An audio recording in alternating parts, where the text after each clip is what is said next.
I wanted to bring up a koan from a Zen tradition, um, which is really about thinking, and it's a difficult koan, or it's regarded as a difficult koan. And I think I brought it up some time ago, probably a few months ago. But I think that'll be okay. I think you could bring it up over and over and still find something in it. And I'm going to bring it up because um, often for meditators and Dharma practitioners, I think a lot of the work or a lot of the practice is around thinking and identity around thinking, around belief and opinion and truth, whatever that might be, right? So it's a rich subject for meditators and Dharma practitioners. After all, with meditation, we can learn how to sit in a very short class, right? If you think back to when you began meditation or you first became interested, learning the basics was really quite straightforward. It changes, it's different with different lineages and approaches, but it's mostly the same, pretty much the same instruction. Gather the body into stillness, and then applying some method to bring the mind also into stillness. So we can learn to arrange the body and then to sit and become engaged in meditative practices. As you know, coming from the Zen tradition, I have my own meditation bias, right? So it's a little different with different teachers. It's that way at ICD, right?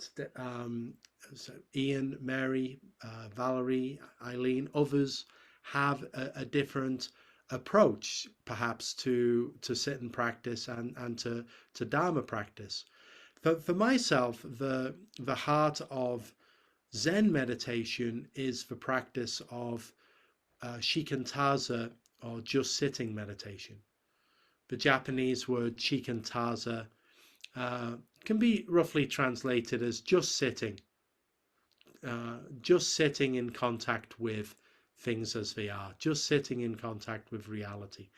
And that's the practice I like to suggest, and in a very minor way, just kind of guide at the beginning, right? It's like find a good posture, a reminder why we're here and what it is that we're going to enter into, and then that's it, right? It's your full responsibility for each of us then to how we realize and how we explore that 30 minutes in the time that we're sitting with the ones who are responsible for that.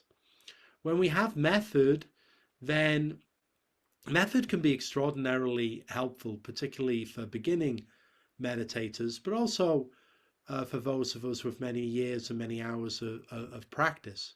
Having a method, breath awareness, wonderful method, right? Because it's always going on, right? There's always that breathing in, breathing out, and we're often not consciously aware of it.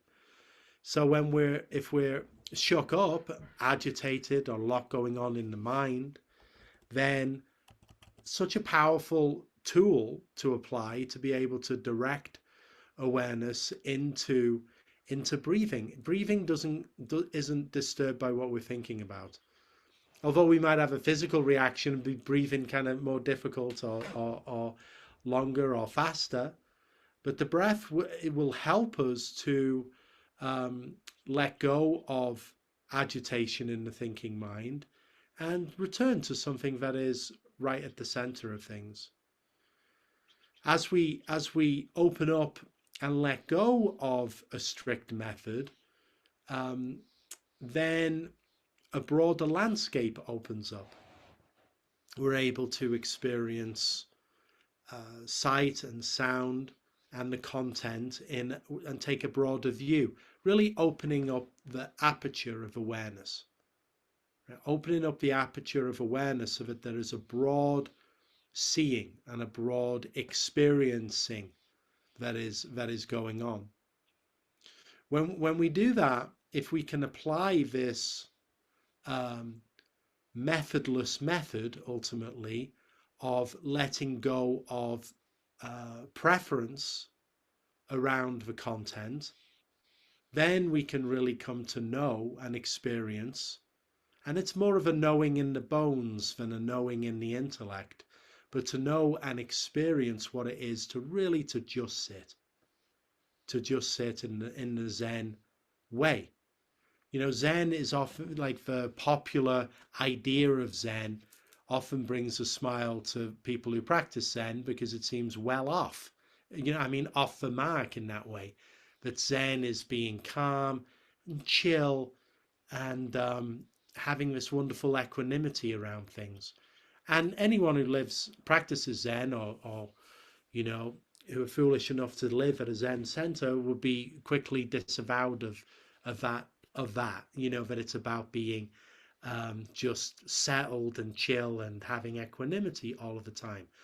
But in a deeper way, it is accurate, because the heart of Zen is the heart of just sitting, where there is the genuine equanimity and the genuine centeredness that comes from allowing things as they are to be as they are without a value system. So that good and bad and high and low are evened out. And we can meet things as they are in the stillness of present awareness. And the sitting body, when we sit in a posture, that is just a beautiful way to experience present awareness. It's a beautiful way to allow the aperture to open. So I'll move into the koan. Something that, you know, trying to add a little preface to the beginning of the koan here. So again, this is from the book of equanimity. I'm talking about equanimity. And this is case 45. And again, it may sound familiar because I've brought it up a couple of times, but it's from the Sutra of Complete Awakening. I think the Sutra of Partial Awakening didn't sell many copies, you know, or they got pitched to the publisher, and they're like, that's not going to sell any books. Complete Awakening. Oh, okay. You know, if you want to move some copy here, you're going to have to go with the Sutra of Complete Awakening. So it's a bold title, but let's see what we can glean from it. Go straight to the main case. Attention, the Sutra of Complete Awakening says, be at all times without deluded thoughts arising. Right, so that's our first line. Be at all times without deluded thoughts arising. Moreover, with regard to all deluded states of mind, do not try to extinguish them. Dwelling in the realm of delusion, do not add discriminating knowledge. When knowledge is absent, do not distinguish reality. Okay, so again, if you want to look it up later, case 45 from the book of equanimity. It begins with this all-important word, attention. We pay attention often in meditation. When you pay something, that's where we're making an investment of as a cost, right? There's a cost to meditation. And I'm not just talking about the Dharma link that Doug kindly put in the chat, plug, right? But the cost to meditation is the cost that, well, as I said at the beginning, you could have chose to do something else on a Sunday afternoon, but you chose to come to meditation. So there's an opportunity cost in using the time for meditation, right? So we want to use that time well. And if we just follow the kind of impulse of our thinking mind wherever it may wander, then we're not paying attention. There's no investment there. It's just letting it run. There's no skin in the game. in that sense. But when we pay attention, we're bringing in a voluntary restriction. We're making an investment that says, okay, to pay attention requires a shift toward looking at what's here. That's the paying of attention. It's using energy. It's not just letting the mind go where it wants, but it's saying no, something else is required here. It requires an effort to look and experience, and an effort to not succumb to the siren call of my thinking mind. That requires paying some attention. Again, as if when we're learning to meditate, we have to pay a lot of attention because we find it's difficult. Coming back over and over to breathing, coming back over and over. And then as time advances and our practice develops, the quality of attention changes. So now maybe we don't have to pay attention in the same way, right? We've made some contributions to our attention, and now we can refine that and make some careful adjustments. We've paid in, and now we're carefully managing that attention. Right? So this first word, attention, is like bringing the body mind into awareness and really looking. The first line of this koan says, a manifest koan depends solely on right now. That's a beautiful statement. A manifest koan. So if we bring up a Zen koan, if we're going to bring any light and meaning to it, if we're going to make use of it, it needs to be manifest. It helps to begin with 30 minutes of sitting. That helps to bring us into awareness. Now this koan is manifest, and it depends solely on right now. It doesn't depend on anything from the past. It doesn't depend on anything from the future. It doesn't depend on anything but right now. You are and already have everything available that you need for realization and for understanding these principles. It's all right now. Tension. Be at all times without deluded thoughts arising. You know, that can make us smile. That sounds nice. Okay, well, fantastic. I'll just be at all times without deluded thoughts arising. Wouldn't it be wonderful if the human race as a whole could desist from deluded thoughts? Wouldn't it be a more well, I imagine it would be a much more we would stop messing the world up if we were able to desist from deluded thoughts arising. This word deluded is interesting. You know, there's we talk about perhaps enlightenment and the shining of the light. We talk about awareness as light, looking at what's here. Delusion can mean splitting light, right? That's the split, where we split the light, and like a, you know, talking about using the analogy of like a camera aperture, it's like having a crack in it.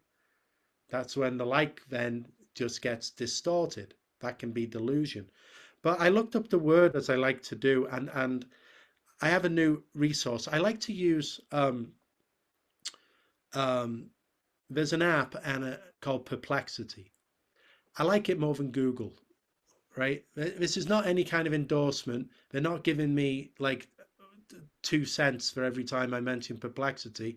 This is, you know, do your own due diligence. But I get tired of Google with all like the ads, you know. If I looked up the word dream, and it's trying to sell me a link for a dream catcher on Amazon. You know, I'm not looking for that. We've got them in the gift store, right? So, but Perplexity is something, it's like, you know, it's an AI kind of search engine. You ask it questions, it just gives you answers about the ads. So I like it. And I looked up delusion, and it says here, a delusion is a fixed false belief that is firmly held despite evidence to the contrary. I really like that as a definition, and as a human being and a repeat offender here, a fixed false belief held despite evidence to the contrary, based on an inaccurate interpretation of reality. That's also an interesting definition, based on an inaccurate interpretation of reality.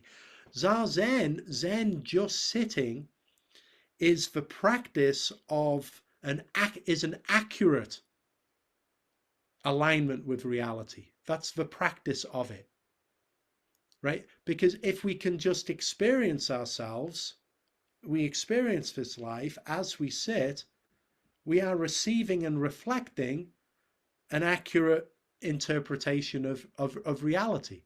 It is just what it is. Now, we may start to think about whether we like how it is or not. And this is where we can quickly become swept up in this kind of deluded thought, because we have all kinds of, in the human condition, again, repeat and constant offender here, I have all kinds of likes and dislikes, and I have many beliefs and opinions. And I talk to people all of the time who seem very similar to me in that they have these ideas and beliefs and opinions and things they think. The issue for us, though, as Dharma practitioners, is what we think, our ideas, our opinions and beliefs, as human beings, they unfortunately get conflated with truth. And then we decide that this is right and this is true and this is wrong and this is not right. Right? And that's difficult territory for us as human beings. We experience that around our own self. Like we have this picture, identity of me, I. And we can weigh and judge and interpret and label that one in ways which are good and bad too. Which is a curious thing, because this sense of I, me cannot really be found, fixed or defined, but rather it's appearing as an ungraspable, unfolding process. But we attach all kinds of labels of good, bad, welcome and unwelcome to ourselves and to, right? This is very root human condition, which the Buddha and other teachers of Dharma and in many other disciplines of religion or secular practices have pinpointed as causing human beings suffering. It clearly continues very strongly to today. We've never been, I doubt have we ever been more polarized? I don't know. I read that we're very polarized, and it seems we are, but I'm sure they were saying that 100 years ago too, and there was probably, there's been a lot of points in history where we've been very polarized. Again, that's the way we tend to delude or split the light, right? So, but in our practice, be without deluded thoughts arising. Now, of course, there are times where we are without deluded thoughts arising in our meditation. At least when we go to sleep and we're not dreaming, we can say, okay, I can tick the box. No deluded thoughts were arising. I disappeared for a few hours, right? But in our waking life, there are times where deluded thoughts are not arising, and there are times where they are, right? So they add the second line here, knowing that it's a high bar to say, be at all times without deluded thoughts arising. We can practice that. We can better align with that principle. We can realize what that means. But we're often just falling short of that, or having to just get back on the horse over and over again. So helpfully, there's a second line, and it says, with regard to deluded states of mind, do not try to extinguish them. Right? So This is good medicine for the human condition and for meditators. Like if we're bound up and attached to thinking mind, then we might try and stop doing that and instead try to extinguish that. And that is a ultimately a blind alley in Dharma practice or in meditation practice. If we're consumed with thought, we can introduce method, like breath awareness or koan or mantra, like different metta, things that we can direct, positive things we can direct our mind into, right? Do you remember? It's like when you have small children, you can't tell them don't do something because it's like that with a young child because they just get really upset. But you can redirect them into a more positive activity, right? I learned that reading a book when I was trying to bring my right, like learning about. So in the same way, for our mind, we can't say don't do that with our thinking. Don't think about that, or don't, it doesn't work. Like a rebellious child in our mind, you know, better to have some redirection to a more positive activity. That's the method of meditation. That's one way that we can practice. But with regard to deluded states of mind, do not try to extinguish them. If we approach this through a Zen lens here, after all, it's the book of Zen koans, but it's picking up something from the sutra, then this do not try to extinguish thinking is just let the fire burn, but don't give it any oxygen. You don't have to fire the extinguisher at it, but just don't give it any fuel. So what does that mean? In our meditation, however we are experiencing our meditation, that's what it is exactly. Let it be that exactly. Don't call it good or bad. Don't worry about whether the mind is busy or dull. Don't worry about the content of mind. Certainly don't label or toy with an identity of me. But instead, just allow it to be as is and don't try to extinguish it. Why is this important? Well, in our walking about, getting about our business life, we are undoubtedly living with this I, me identity. That's a part of our human nature. It's a tool we need to navigate reality. There's nothing intrinsically wrong with that. But when it comes to the time for meditation, meditation is not an I, me project. I, me, there's nothing for I, me in meditation, right? There's nothing to like or dislike. And I, me is involved in like and dislike. That's what it is to be a human being. No intrinsic problem with that. But in just sitting in meditation practice, there's nothing for I, me to get out of it. Nothing good or nothing bad. If we really understand this, if we sit this way, this is what it is to sit Zen. This is what it is to sit as a Buddha. Right? We get ourselves to the seat.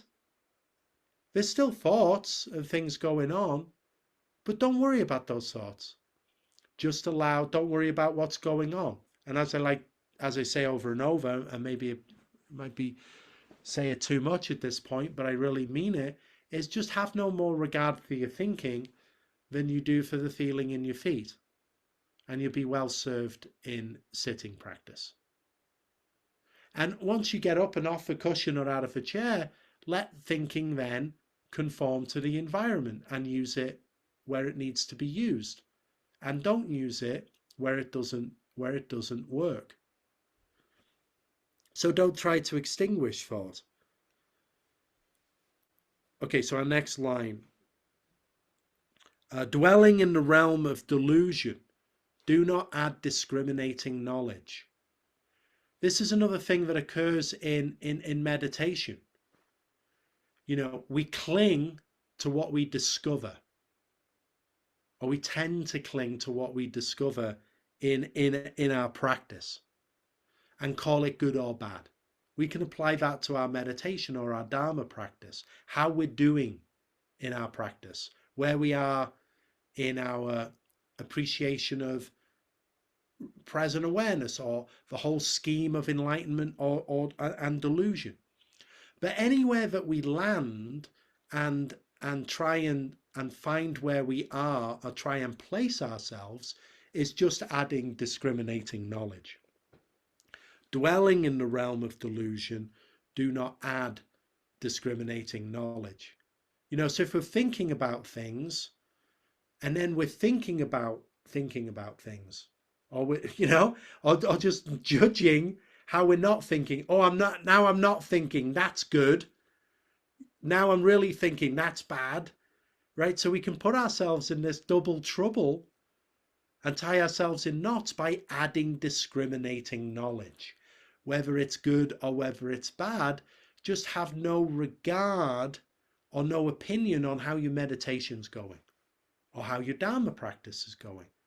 But just rather bring yourself to the seat when it's time to sit. And then when it's time to not sit, you get up and move into that activity.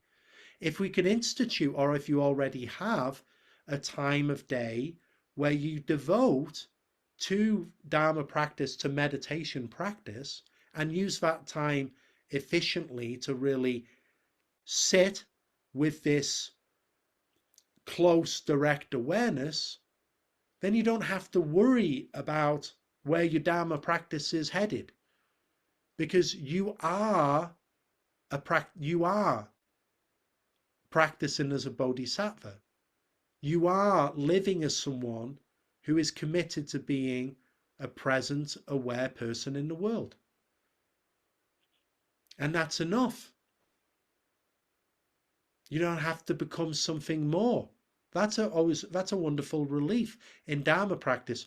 What, really? This one here? No. It must be a better version of this one here, surely. But no, that's not it. That's adding this discriminating knowledge. It's rather letting go of all of the identity we've built around this one here and that one there, and letting that whole system of like and dislike and preference and good, and let all of that drop. Don't worry, we can get right back to our discriminating function when the period of time ends. But again, it's using it in a way that is appropriate in the world. And when we look at it, well, quite clearly, many people's discriminatory function is running wild and out of control. Right? It's as if you could say, it's like after a while of meditation and Dharma, I started realizing this is essential. It's an essential activity to return to being present, aware, truly open, and radically inclusive of the world as it is. So, dwelling in the realm of delusion, do not add discriminating knowledge. Plus, we're living in the world of delusion. I bought a home there years ago, right? Now, probably, actually, you know what, that's a terrible analogy, because you probably couldn't afford even a home in the realm of delusion at this point. They'd probably gone up 10x or something since COVID. But we're all living in delusion, right? All together as human beings, we're all hopelessly deluded. I think we could agree. Maybe you could say, not me over here. I'm not, you know, speak for yourself, but I've escaped into the realm of enlightened wisdom, compassion 24/7. But I think for most of us, if we cop to it, we could say, no, this is the realm of delusion. So we practice in order to emancipate ourselves from delusion endlessly. That's what practice is. That's what the Mahayana is. It's the practice of the Bodhisattva, the one who practices toward enlightenment no matter how long it takes, and we're all going there together and no one's left behind. So dwelling in the realm of delusion, and we can enjoy delusion too. That sounds dangerous. That sounds a little bit, right? But it's so. It's so. That's like we can also, as human beings, we are we often bond that way in positive and negative ways. So we have to be careful with that. But my root point here is we're living in a world of delusion. We're always cooking up our own ideas and delusions, and we're also liberating ourselves from those delusions over and over and over again, and the work never ends. And then our last line here, when knowledge is absent, do not distinguish reality. When knowledge is, after all, what is it that we realize? What is it to be a realized person or an enlightened person?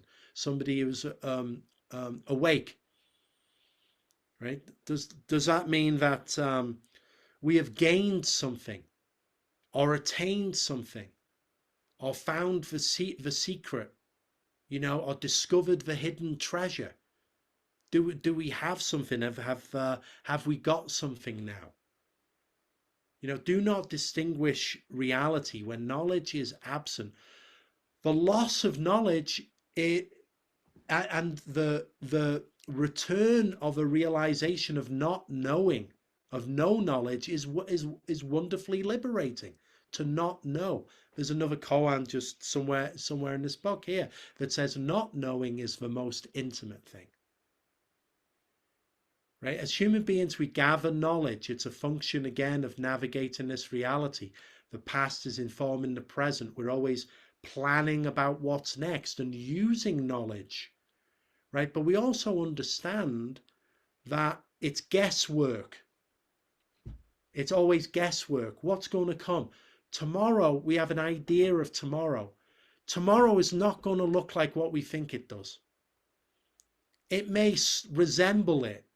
It may resemble it quite well, but those details are unknowable, right? And that's a positive thing. This is unfolding. The world, our life, is unfolding in a way that cannot be predicted or known. No, there's no need to distinguish that reality. When knowledge is absent, enjoy that lack of knowing. Because often when we know something, we cling to it, we defend it, we fix it, and it becomes something solid. But as we know in this life, nothing is solid. Nothing is fixed. Nothing endures. Not knowing is the basis. And again, it's not distinguishing reality. This is the heart of Zen meditation. The heart of just sitting. It's like when you sit, don't distinguish reality, which thinking occurs. There's no need to call it thinking. Thinking disappears. There's no need to add the comment that thinking disappeared. There's the sound at the window. There's the sound of a car driving by. No need to call it a car driving by. Now, the mind may label it as such. But again, don't give that oxygen. Just let that go. Drill down in meditation to the place where there's no need to distinguish an inner or an outer reality. That is the place of not knowing and direct experience of this. That is always with us. That's actually the baseline principle to our reality. But it's covered up by knowing and the delusion of categorizing, fixing, and living a conditional reality. We are hopelessly conditioned and being conditioned now and conditioned from the past. And yet this practice is coming to realize what is always unconditioned. Right? It's another way to look at knowing and not knowing. Knowing is conditioned. Not knowing is unconditioned. Use knowing where it's useful. Enjoy not knowing when it's useful. Right? So practice, Dharma practice of his scheme of the Sutra of Complete Awakening is how to navigate this mystery of this experience that we are with greater equanimity, precision, and ultimately grace. To do so is to be uh, a better aligned, more effective person in the world too. And the heart of it can be really found in the straightforward practice of meditation and just sitting.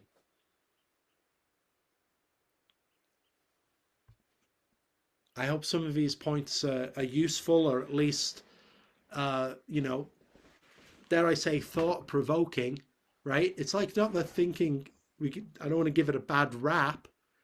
It's just let's use thought well in order to better navigate the world and reduce suffering, dukkha, and promote benefit and connection. And with that said, I'd like to open it up if there's comment and question, whatever, how this struck you, what's going on for you, anything at all, please feel encouraged to bring your voice. Okay, my friends. Well, we went a little over. I think that's okay. Thanks for staying on. Um, Again, pleasure. Sorry, I should have left a bit more time for questions, and I had a tendency to just jabber on, So, um, but thank you. Thanks for joining this afternoon. Thanks for keeping ICD strong all of these years with your involvement, your help, your volunteerism, everything that you do to keep the Sangha together. People benefit. I benefit. I appreciate it. I look forward to seeing you soon. Thank you.